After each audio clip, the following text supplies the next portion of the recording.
Alright, so during the Sidekick series we talked about kind of an interesting thing. We've been talking about servanthood, but we've been talking about it as being a sidekick. Now, if you guys don't notice, a sidekick, what does a sidekick do? A sidekick serves their hero. And see, that's what God has called us to be. God has called us to be people that serve Him. And people that glorify Him and Him only. But we serve Him fully. And so we've been talking about like different aspects of this. The first week, I was talking about origin story. I was talking about, because there's a moment in every sidekick's life where they have to decide that they want to follow that hero. And when they decide that they want to drop whatever they're doing and live this new life with that hero. Then the week after, we talked about first class. Basically saying that after you decide that you want to be a sidekick, there's still more that you need to learn. Because you're not ever learned enough about being a sidekick. There's never a moment where you can say, hey, I know everything about being a sidekick. That's just not how it works. And then last week that we were in here, we talked about go big or go home. And it's when this moment in every sidekick's life when they have to make the decision to keep on following this hero or just go back to their regular life. And so this week we're talking about this is the last week of it. But this week I want to talk about the here and now. Because truthfully, God has called us here and now to not only be sidekicks, but to be a team of sidekicks and to work together. Alright? So, and a lot of you guys, it probably sounds weird. This whole idea of working together, I think that a lot of times we're scared of it because we like to think of like group projects. Okay? Now, I'm not sure about you guys, but have any of you guys ever taken a group project? Ever done a group project? My favorite. Anyone? Yeah. Okay. Me, personally, I hate group projects.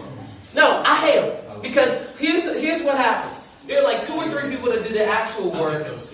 Yeah, you're the coaster. You're the one that we're going to have to carry all the way through, and we're just going to have to put your name on it because we feel bad for you. That's basically how that type is. And that's why I don't like that. I would rather do the whole thing myself than have somebody else sit there and take the credit for something that they never did. I always erase their name, so it doesn't matter. You always erase their name? I'm that guy. I'm just like, nah. I try not to be petty, and I try not to do that. But like, when I think about it, I think about the time where me and my friend died. We were doing this group project. We were doing it with 2 other guys. And so for our group project, we were supposed to come up with a science experiment. And we just had to be able to come up with a good science experiment, independent variable, dependent variable, and all that type of stuff. And so we had to do that. Alright? So I'm coming to his house, I'm ready to get this work done. Then we get there, and one of the other guys, he just comes in there, he's like joking around, messing around, not really helping, not doing anything. And then I think he like chugs a whole can of Mountain Dew, and then I think he basically walks out. Like his mom comes out of nowhere at the minivan, and she's like, "Time to go, kid." And so like I'm like, okay, you did nothing, you were no help. And then our other guy that was supposed to do it, he's somewhere up in Craig County, because that's where his house is. He's like, yeah, I had to chuck some wood or something, so yeah, I just wasn't able to do it. And so then he ends up coming in there all late. He comes in there after we've already finished the project. So we just kind of like, bruh, like, he's like, I tried. And I was like, that doesn't count. You can't say you tried. You popped up after. And we had already made this decision to help out with the group project. And my thing is, a lot of times when we think of working in a group, we think of it as a group project. We think that everyone is going to be like, there's going to be one person doing all the work while everyone else is just kind of doing whatever. And so I think that's some of our fears with it. And I think something that we all notice is that everyone in a team needs to be on the same page. We can't have one person saying, I'm willing to do the work, one person over there in Craig County, the other one chugging Mountain Dew. You can't have that. Everyone needs to be on the same page. I mean, think about even Batman and Robin. You look at them, if Robin is not on the same page as Batman, it's not going to work. I mean, Robin will be sitting there throwing stuff, and then Batman will be sitting there throwing stuff, and they be both looking like a fool because they could be messing each other up because they're not on the same page. They just wear underwear and tights. Anyway, so they need to be on the same page. And as this is going on, I have to think of our first group of sidekicks. During this whole sidekick series, we've actually been talking about the apostles. We've been going through the lives of the apostles and how they were basically our first sidekicks. Because they followed Jesus all the way up until their lives were done. And it's amazing to see that. But God also knew that people need to be on the same page. Knowing this, He's actually sent down the Holy Spirit so that everyone could be one and that everyone could be unified. So they weren't just different people doing different things, they worked together. Now, in the beginning of Acts, Jesus specifically tells them, He comes back down, because after He died, he resurrected in 3 days. He came back to life. And so after He came back to life, He actually came in front of the disciples. Not only the disciples, 500 other people saw Jesus as He was alive. And I always find that interesting because God will sometimes leave little hints to show you that this is not just something crazy to believe in. You can say one person is crazy. You can maybe even see 12 people are crazy. But really, 500 people saying that they saw this guy walking after he was dead? Well, anyway, all that aside, after He comes back and He's sitting there and He's talking to all of these disciples, He tells them, He's like, all right, but you need to not leave. Stay here in Jerusalem for a while. Because I'm going to have to give you the Holy Spirit. And it's going to be the thing that's going to be able to make you do ministry and do it well. And so they waited.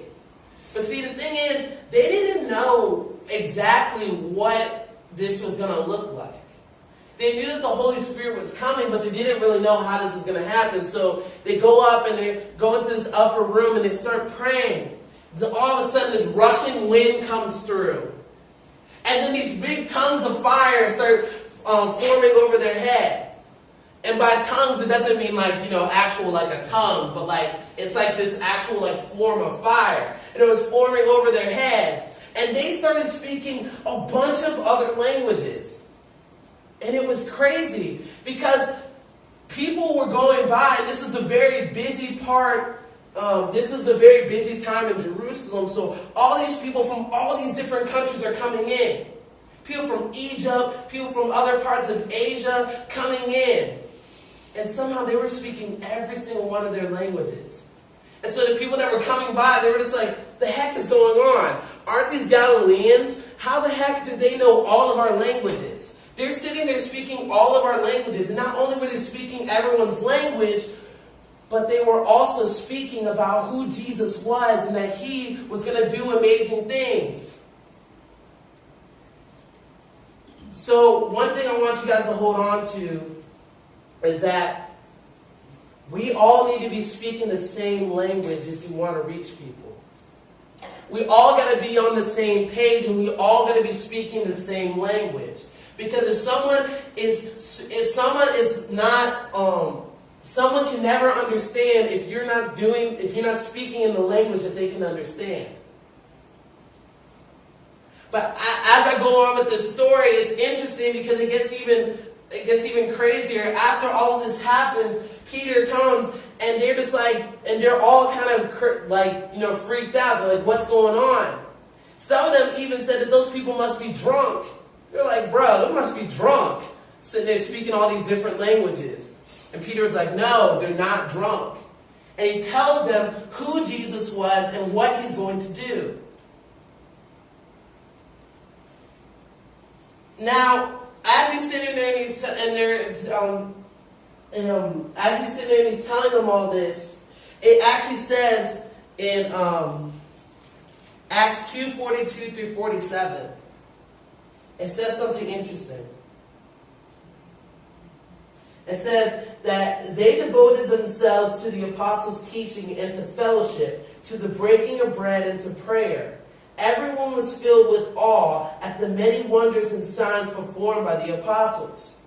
See, after Peter had spoke to them, there were 3,000 people that were added to the number that day. There were 3,000 people that actually said, hey, what you're saying actually makes sense. I'm going to follow Jesus. And so, after they say all this, it says that they devoted themselves to the apostles' teaching and to fellowship, to the breaking of bread and to prayer. Everyone was filled with awe at the many wonders and signs performed by the apostles. All the believers were together and had everything in common. They sold property and possessions to give to anyone who had need. Every day they continued to meet together in the temple courts. They broke bread in their homes and ate together with glad and sincere hearts, praising God and enjoying the favor of all the people. And the Lord added to their number daily those who were being saved.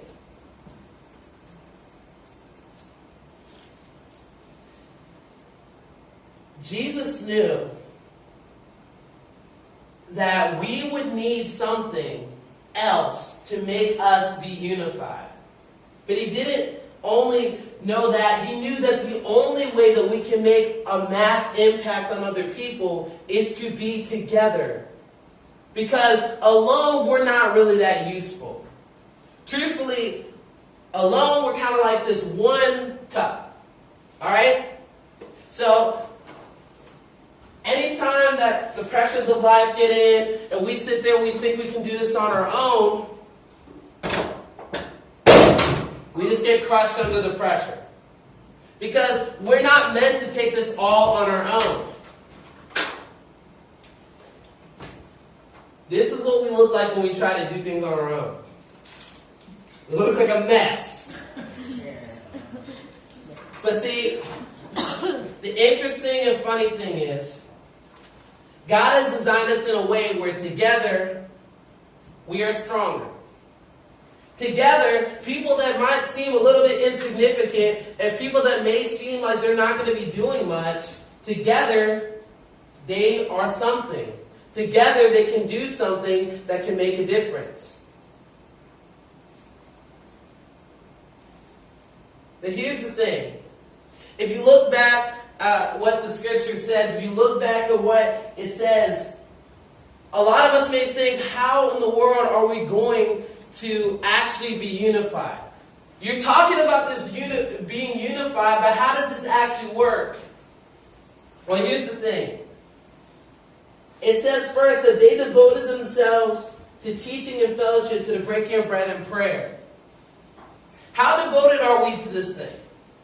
Like, how devoted are we to actually coming in here and understanding God together? How much do we actually try to devote ourselves to coming to youth, to coming to church? They devoted themselves to the disciples' teaching, and they were willing to try and learn more and pray together, because they knew that if they were just alone, it wasn't going to work. But it wasn't only that.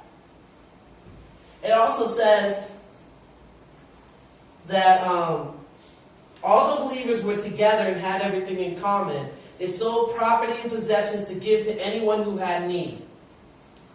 Now really imagine this. Imagine everyone in this group actually caring enough for each other that if somebody needed something, we gave it to them because they needed it. Like, let's say Dimitri's like, bruh, I need a jacket. I'm going to freeze my butt off if I don't get a jacket.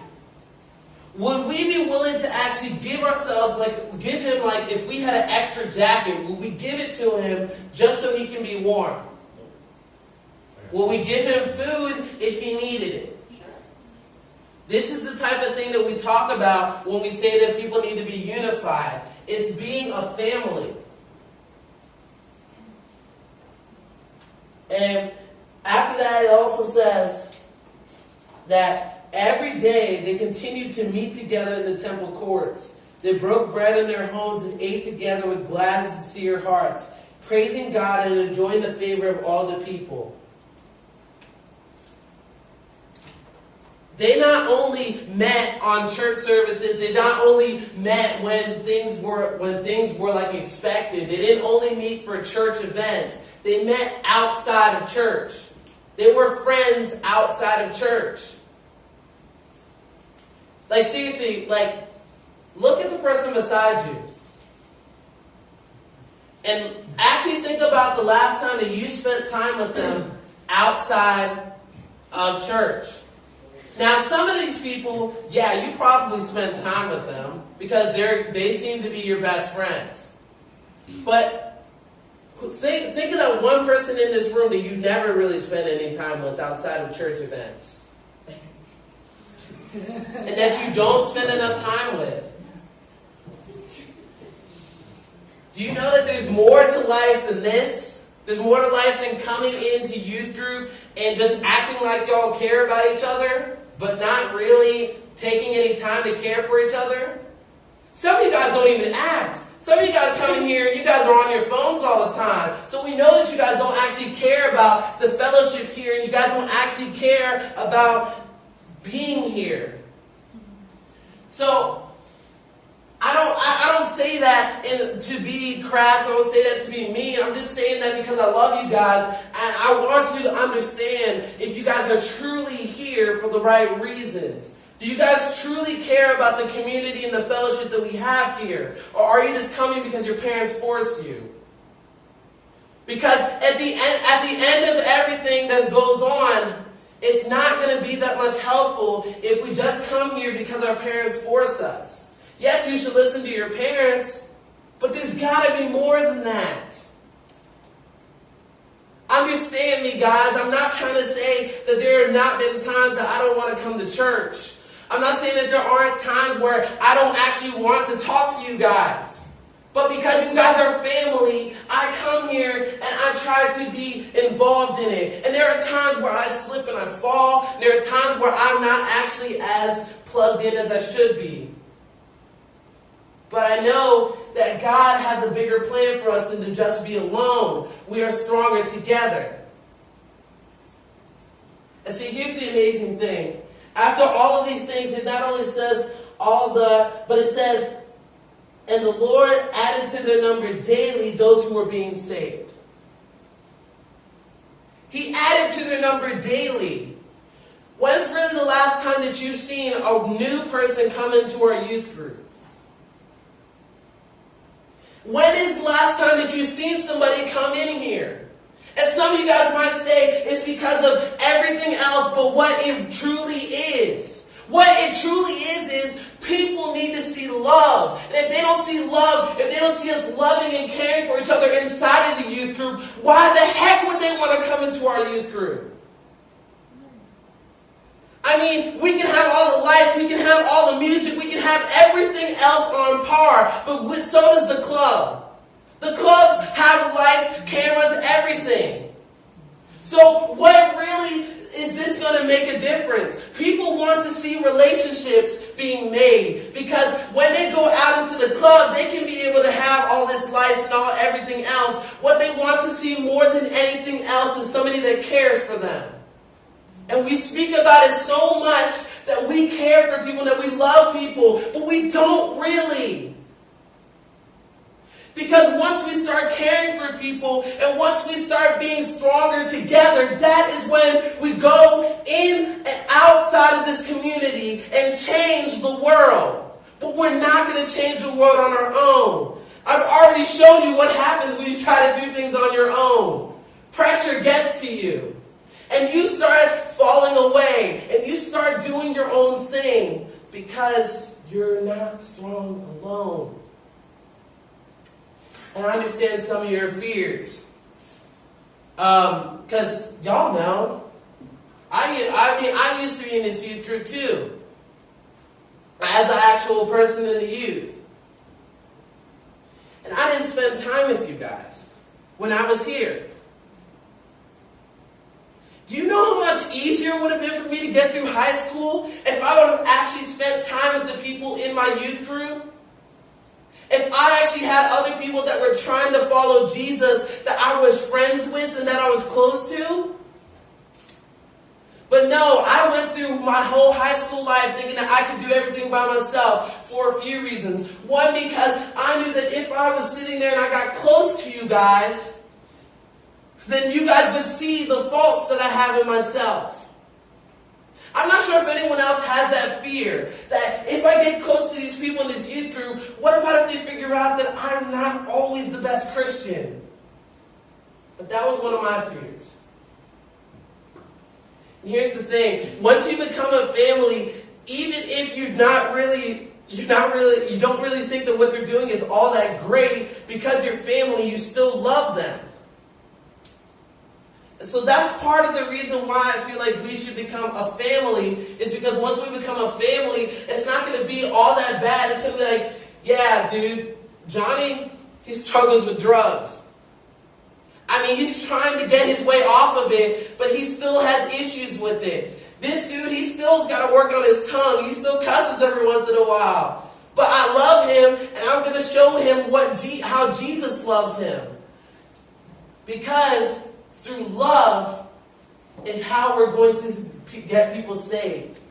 Do you know how much easier it is to invite someone into an environment when you're just trying to bring them and show a new friend to them? I see that. I see how easy it is for me to introduce new people to people that I'm already friends with. And that's what, it'll be so much easier to bring people into the youth group once we become a family. But not only that, you know one thing a family does? A family is willing to mentor younger people in the family. I see that with my sisters. My sisters, they've always been good with that, where they will try to show me things that I'm doing wrong. Because they're older and they have been through those problems. But do we have that same type of relationship here? Some of you guys are older in high school. Some of you guys are out of high school. But are we mentoring up the next generation? Are we mentoring up middle schoolers and lower people in high school and telling them, hey, bro, I struggle with this. You don't have to too. There's no reason why you should have to go through this. Because I already have. And sometimes that means even just kind of telling them, hey, I made a mistake with this. Like, hey, I used to be an alcoholic. But because Jesus came into my life, I'm not anymore. Or, hey, I used to smoke a lot of pot. Then Jesus came into my life and helped me. But here's how you get your way. Here's how you get away from that. Here's how you do something better. Here's my thing. And here's kind of where all of this lies. You remember earlier how I said that God, we have to speak in a language that people can understand. The language that God has given us and the language that God wants us to be able to convey to others is love. Love is such a universal language. Once people see that you love and care for them and that you're willing to serve them, that is when they will be brought to Christ. And that's when they'll truly understand how Jesus loves them. But people aren't going to see that if we don't even love each other. So here are some very practical steps that we can start doing to actually show love for each other. One, meet with some people outside of church. Meet with some people and just say, hey, we're going to go bowling or something like that. It doesn't even have to be a Bible study. It doesn't have to be nothing like that. It doesn't have to be overly churchy. It's just that just meet with people outside of church. And when you meet with them, sometimes that they talk to you about their problems, listen. And show them that there's a better way.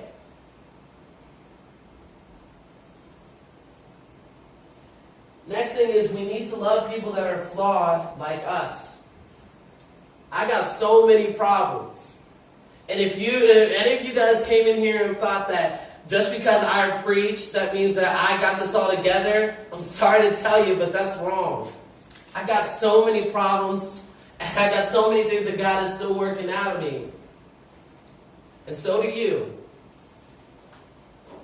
The truth is, once we notice that we're all flawed, we start to love each other a little bit more. Because like, hey, I know he does that, but I do something that's very similar.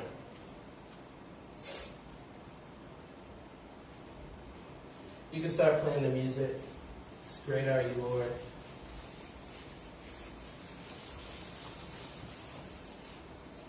My thing is that God sent the Spirit down so that we could be able to speak in a language that everyone can understand.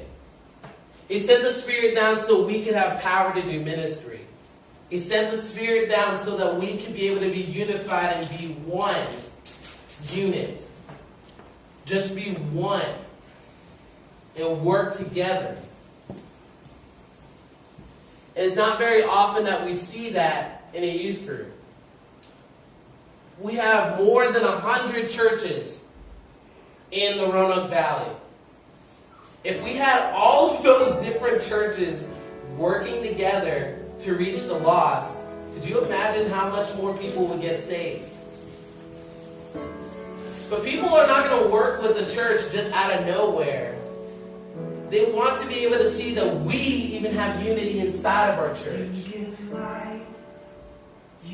Because the person beside you, whether you believe it or not, they're a sidekick too. They're basically another soldier in this army. And if you don't know that soldier well, when you're out on the battlefield, it's not going to work. The chemistry is going to be off and everything is going to go down. And it's very easy for us to try and draw back and try and just go by ourselves and try and split from this group and try and split from being together with others. I know because that was what I did during high school. It was a lot easier for me to split away from people than to actually be together. But working together does take some work. But I know that if we work together, we can do something stronger. I see so many of you guys in here. You guys have so many different talents. You guys have so many different issues too. But that's okay. We're all different. You know, actually, the 12 apostles, they were all very different. They had different jobs. They had different temperaments. They were like completely different personalities. But they worked together. But not only that, one thing you find in the 12 is Paul, you guys know Paul, right? Saul changed to Paul. This guy wasn't running for Jesus. He was actually killing people that believed in Jesus. But because their unity was so strong inside of their fellowship, and they were so strong inside of the 12, they were able to bring someone else in to be an apostle, and he felt like family. They felt close enough that they were able to even talk to each other and tell each other when they were doing something wrong. This is what we need to become. Because truthfully, if we're doing what we're supposed to be doing, there should be drug addicts coming in here. There should be alcoholics coming in here. There should be baby mamas coming in. There should be baby daddies coming in. There should be people of all different walks of life. People that have been in the church for a while and just fell off. People that have never been in the church. People of different religions. That's what we should be bringing in because that's what God has called us to do. But the truth is, we're never going to be good sidekicks alone. Here and now, God has called us to be together. Here and now, God has called us to be unified.